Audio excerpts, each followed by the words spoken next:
প্রিয় BA first সেমিস্টারের যারা সাপ্লিমেন্টারি এক্সাম দেবে সিবিসিএস সিস্টেমে হিস্ট্রি CC1 বা GE1 পেপারে, তাদের জন্য আজকের এই ভিডিওটি অত্যন্ত গুরুত্বপূর্ণ হতে চলেছে।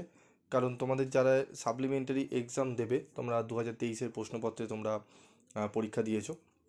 তোমাদের যারা সাপ্লিমেন্টারি এক্সাম 2023-এ দিয়েছো, যারা পেরে যা নম্বর তোলার কথা সেই নাম্বার তুলতে পারোনি, তার জন্য তোমাদের পরীক্ষা দিতে হবে।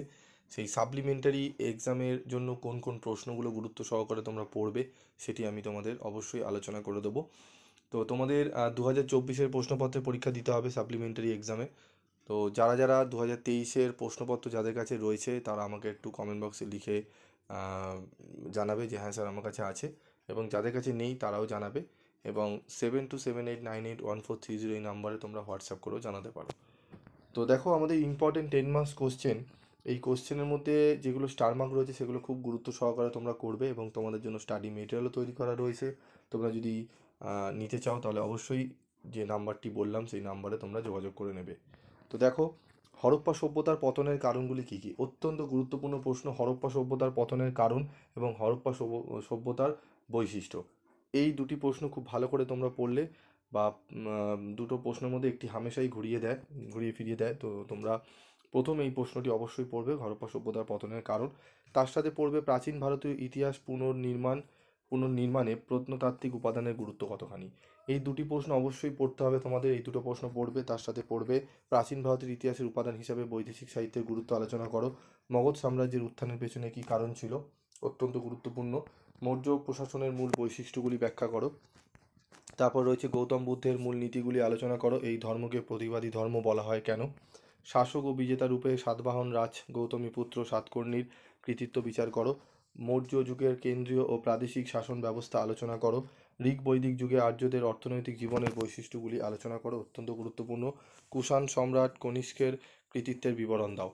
এই যে 10টি প্রশ্ন তোমরা দেখতে পাচ্ছ, তারপরে লাস্ট যে প্রশ্নটি 11 নম্বর প্রশ্নটি, হরপ্পা সভ্যতার প্রধান বৈশিষ্ট্যগুলি আলোচনা করো। এই হরপ্পা সভ্যতার প্রধান বৈশিষ্ট্যগুলি আলোচনা করো, এই 11 নম্বর এবং এই 1 নম্বর প্রশ্ন অবশ্যই খুব ভালো করে পড়বে। তারপর পড়বে 2 নম্বরের প্রশ্নটি, এই 3টি প্রশ্ন পড়বে 4 নম্বরের প্রশ্নটি। এই 4টি প্রশ্ন আগে পড়বে, তারপর বাকি প্রশ্নগুলো পড়বে। এই 4টি প্রশ্ন যদি পড়ে রাখো, আমি আশা করি তোমরা দুটো 10 নম্বরের একদম কমন পেয়ে যাবে। 3টে 10 নম্বরে করতে হয়, দুটো তোমরা কমন পেয়ে যাবে। ঠিক আছে, বোঝা গেল? এই 11টি প্রশ্ন যদি করে নিতে পারো তাহলে খুবই ভালো। যারা একান্ত করে নিতে পারছো না তারা ওই 4টি প্রশ্ন আগে করবে, তারপর বাকি স্টার মার্ক প্রশ্নগুলো কিন্তু ভালো করে করতে হবে। ঠিক আছে? এবং তারপর রয়েছে দেখো আমাদের 5 নম্বরের প্রশ্ন। চলো 5 নম্বরের প্রশ্নগুলো কী রয়েছে।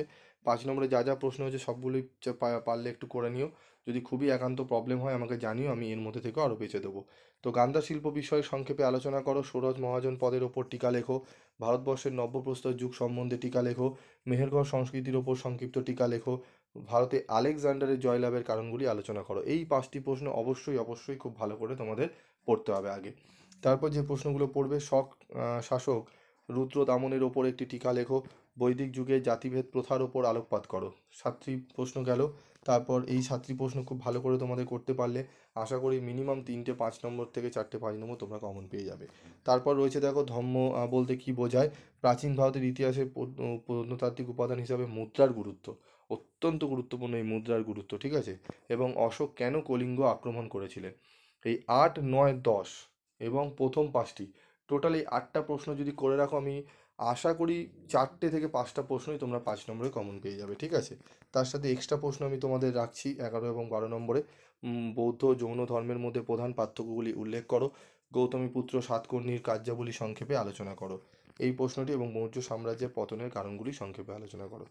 এই 13টি প্রশ্ন এখানে রাখা রয়েছে। এই 13টি প্রশ্ন যে করে নিতে পারবে তার একদম 5 নম্বরের সমস্ত প্রশ্ন কমন পাবে, এবং 10 নম্বরে যা প্রশ্ন আমি দিয়েছি সেগুলো যদি করে নিতে পারো সেখানেও তোমরা 10 নম্বরের সম্পূর্ণ প্রশ্নগুলো তোমরা কমন পেয়ে যাবে। তোমাদের যদি ছোট প্রশ্ন, এসিকিউ প্রশ্ন এবং উত্তরের যদি প্রয়োজন হয় অবশ্যই কমেন্ট বক্সে লিখে জানাবে। আমি তোমাদের ছোট প্রশ্ন উত্তর নিয়েও আলোচনা করব। সেগুলো তোমরা একটু দেখে নিলে আশা করি তোমাদের পরীক্ষা, সাপ্লিমেন্টারি পরীক্ষা খুব ভালো যাবে। আজকের মতো ভিডিওটি শেষ করব। দেখা হচ্ছে পরবর্তী ভিডিওতে। সকলে ভালো থাকবে, সুস্থ থাকবে।